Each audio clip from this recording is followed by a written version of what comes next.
Je vais essayer de vous présenter un petit exercice autour de la reformulation. J'aimerais beaucoup avoir quelqu'un avec moi pour que vous puissiez voir en direct avec quelqu'un. Mais j'ai demandé à personne de m'aider. Donc voilà, je suis toute seule. Alors, la reformulation, c'est pour moi l'outil le plus puissant dans une conversation avec quelqu'un d'autre pour faire de la communication bienveillante. En plus de la posture, de l'attitude, de la disponibilité intérieure. Après, pour moi, la reformulation, c'est vraiment le truc. C'est incroyable, moi, ce que ça me fait à l'intérieur quand je me sens reformulée avec justesse. Donc, je vais prendre le petit exemple que je faisais tout à l'heure, qui est un autre endroit pour vous dans le programme, mais où j'ai eu la flemme de pleurer quand je parlais de ce que ça me fait quand on me dit « Oh, ça va !» Et donc, je vais imaginer que j'en parle à quelqu'un, que... Ok, je viens de voir, je sens que j'ai des tensions en moi et de l'émotion un peu bloquée par rapport à une situation. Est-ce que tu serais ok de m'offrir un temps d'écoute? Ouais, carrément. Ouais, tu veux qu'on se pose où? Je vais juste aller faire pipi, boire un coup, et puis on peut se poser, et puis tu peux me raconter si tu veux.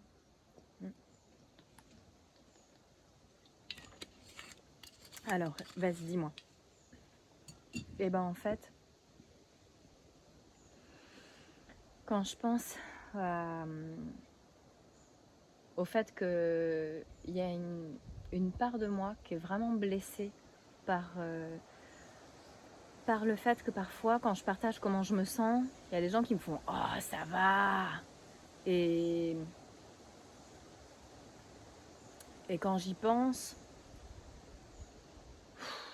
bah, je sens de la tristesse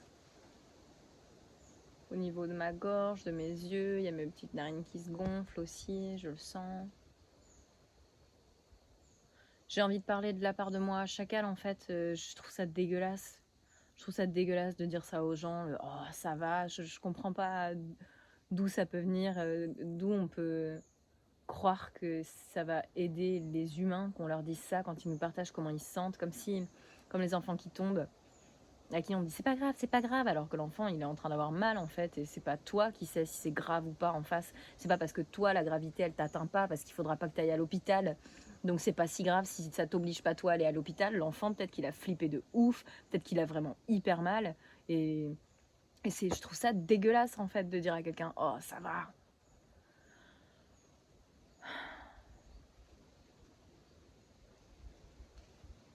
Est-ce que ça serait ok pour toi de reformuler ce que je viens de dire?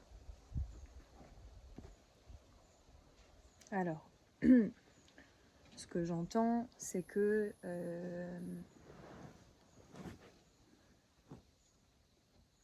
quand tu penses au fait qu'il y a des gens qui puissent te dire « Oh, ça va !» quand tu partages comment tu te sens, ça t'énerve. Tu t'as parlé de tristesse aussi, que tu le sens dans ton corps, que ça te rend triste. Moi, j'ai aussi vu de la colère, donc je me permets de le dire dans ma reformulation.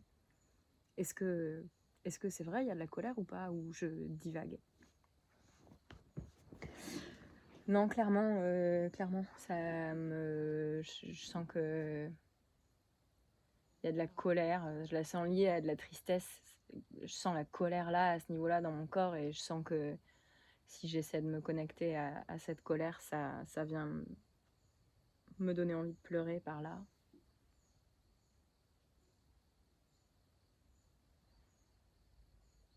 Et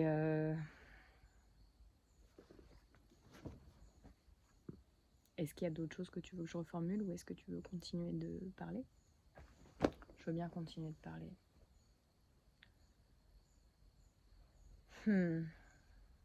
Donc dans mon petit processus OSBD, si je me dis que quand je pense aux gens qui disent oh, ça va,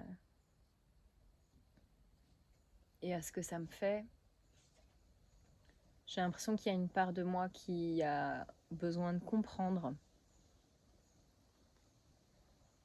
qui a besoin légèreté et d'empathie. Il y a une part de moi en fait qui se dit mais je devrais les pardonner ces gens-là parce que s'ils disent ça, c'est probablement qu'on le leur a vachement dit.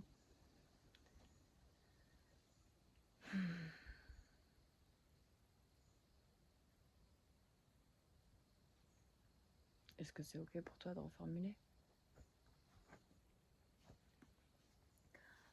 Ce que j'entends, c'est que il y a une part de toi qui aimerait les comprendre, ces gens-là, et en même temps, visiblement, tu entres déjà dans la compréhension quand tu dis qu'il y a presque une forme d'empathie. C'est ce que j'ai l'impression d'avoir compris, qu'il y a une forme d'empathie en fait que tu ressens là en te disant mais ces gens-là, s'ils font ça, c'est probablement qu'on leur a beaucoup fait, et j'ai l'impression que ça t'apaise un peu. Point technique. Je fais pas mal d'interprétations dans ma reformulation là. Je me permets de faire ça parce que je me permets de faire ça. C'est tout. Je continue. Et comment tu te sens maintenant quand tu penses à ça? Bah, y a une part de moi qui est quand même trop vénère. Et puis il y a une part de moi, je sens, dont ça adoucit le regard et l'émotion parce que...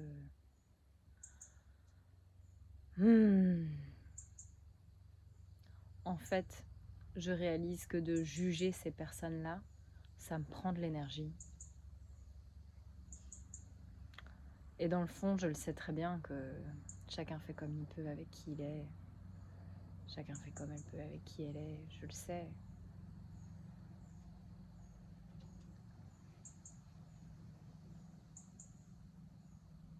Je sens qu'il y a une part de moi qui n'arrive pas à pardonner. Et du coup, en fait, j'en viens à me juger, moi. De pas réussir à pardonner ces gens-là. Et finalement, en les jugeant, c'est comme si je validais pas ce qu'ils vivent non plus. Et ça fait un espèce d'effet miroir. En fait, en m'énervant contre quelqu'un qui dit « Oh, ça va !» Bah, j'accueille pas non plus le fait qu'il est en train de vivre quelque chose. Probablement qu'il est trop débordé lui-même et que donc il a besoin que ça se calme chez l'autre parce que, je sais pas, quelque chose comme ça en tout cas. Donc j'en arrive à avoir envie, mon besoin, d'empathie envers moi-même.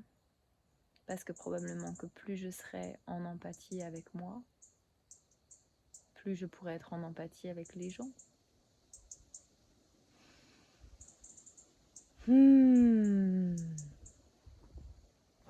Est-ce que tu veux que je reformule tout ça? Ouais. Ok. Alors, j'ai l'impression qu'il y a... Est-ce que tu me permets de reformuler en ajoutant des choses que j'ai l'impression de voir en toi, et si c'est pas confortable pour toi, tu me dis non ou stop. Non, c'est ok pour moi, je trouve ça cool. Ok.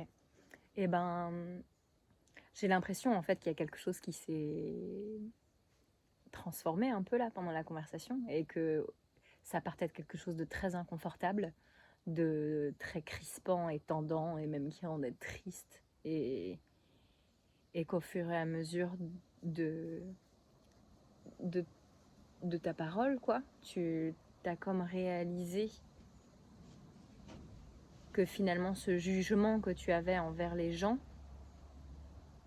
et ce qu'ils vivent et leur manière de réagir, c'est plus ça qui est inconfortable dans cette situation parce que ça te prend de l'énergie, parce que ça vient faire miroir du fait que tu te juges aussi et que en fait si tu les juges c'est comme si tu accueillais pas ce qu'ils sont en train de traverser, alors que ce qui t'énerve dans leur comportement c'est le fait qu'ils accueillent pas ce que toi t'es en train de traverser. Donc en fait il y a, j'ai l'impression qu'il y a eu une prise de conscience en fait à l'instant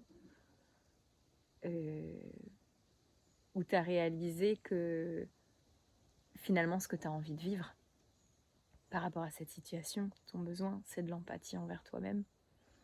Et c'est comme si tu avais réalisé qu'en partant de là, le reste serait plus doux aussi, parce que plus tu t'offres d'empathie, plus tu peux offrir d'empathie aux gens et du coup ne pas te sentir concerné par leurs émotions et ce qui les traverse.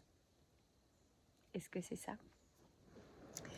Mais oui, c'est ça, et ça me fait trop de bien de m'entendre reformuler. Et j'ai envie de rajouter qu'il y a quand même, là, en t'écoutant, me reformuler, j'ai réalisé qu'il y a une part de moi qui a un besoin de justice aussi. Et autant entre deux adultes, je trouve que c'est OK pour moi de me dire que le taf que j'ai à faire, c'est de m'offrir de l'empathie pour pouvoir moins souffrir de cette situation, en fait. Et en même temps, il y a quand même une part de moi qui se dit oui, mais oui, mais quand on fait ça à un enfant, c'est pas cool. Et en même temps, ça, c'est le combat de ma vie,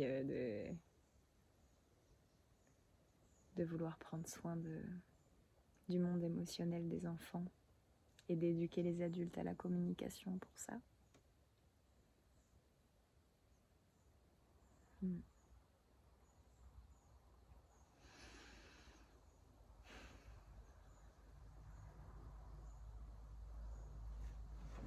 Est-ce que tu veux que je reformule ça? Allez, pourquoi pas, pour le jeu, parce que tu es en train de te filmer. Ce que je comprends, c'est que ce que j'ai l'impression de comprendre, c'est que ça a vraiment allégé quelque chose en toi, cette conversation. Et en même temps, tu sens qu'il y a quand même un endroit qui est tendu. Quand tu penses aux relations enfant-adulte et où tu te dis, ben oui, autant entre adultes que qu'un adulte te dise, oh ça va, à toi en tant qu'adulte, tu réalises que ton taf, bah, c'est de t'offrir de l'empathie et pour pouvoir lui en offrir, et enfin voilà, dans la limite du raisonnable. Par contre, si tu assistes à cette scène d'un point de vue extérieur et que tu vois un adulte dire ça à un enfant, là tu sens que ça réveille un truc d'injustice, en tout cas qu'il y a un besoin de justice à ce moment-là, qui est vivant en toi et qui est un peu crispant. Est-ce que c'est ça? Oui, c'est ça. Ah oui, et aussi, tu disais que justement, c'est pour ça que tu veux former les adultes avec la communication bienveillante, parce que tu as envie de préserver le monde émotionnel des enfants. Oui, c'est ça.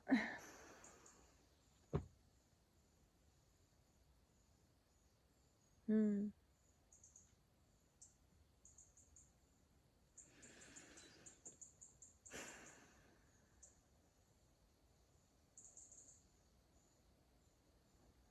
Et c'est fou comme, pour moi, la reformulation, même moi qui me reformule toute seule, ça vient permettre des prises de conscience, ça vient apaiser des endroits, ça vient dénouer des choses pour en arriver à autre chose. Et ça me fait me dire que je suis contente d'être en train de faire ce que je suis en train de faire.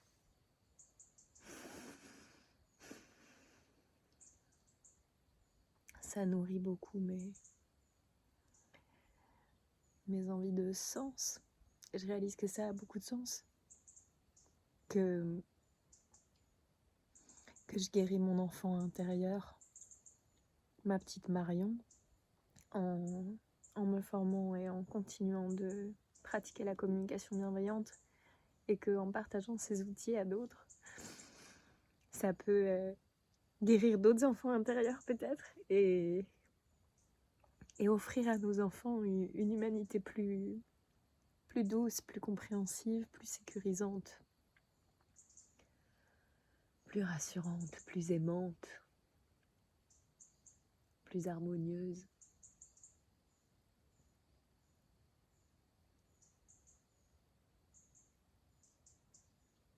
Je vous souhaite tellement de pas vous décourager et de continuer de pratiquer. Moi, ça fait des années que je pratique. Et faut pas lâcher, quoi. Faut continuer de s'entraîner, en fait. C'est ça le truc. Enfin, il faut. Même si on est plein de paradoxes, même si c'est pas parfait, même si on fait des erreurs, et on va en faire, et moi j'en fais, et vous en ferez, et vous allez en refaire, et j'en referai, et c'est pas que c'est pas grave. Mais presque.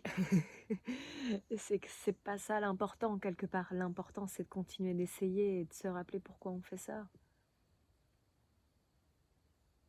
Hmm.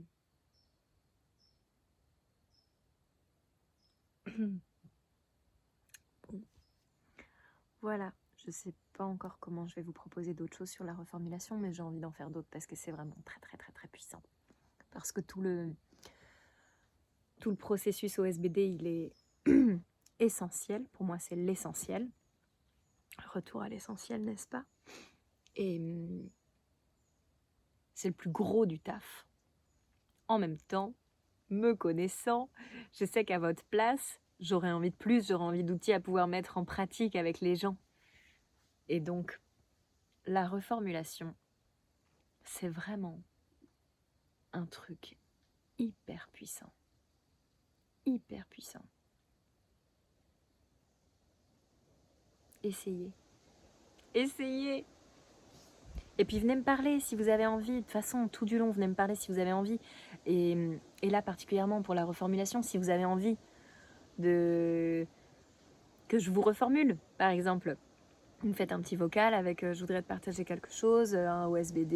Est-ce que tu voudrais bien soit me dire ce que tu penses de ce OSBD, est-ce qu'il est bien selon les modalités de la communication bienveillante ou alors est-ce que tu veux bien juste me reformuler, je m'en fiche qu'il soit pas juste selon les modalités de la communication bienveillante.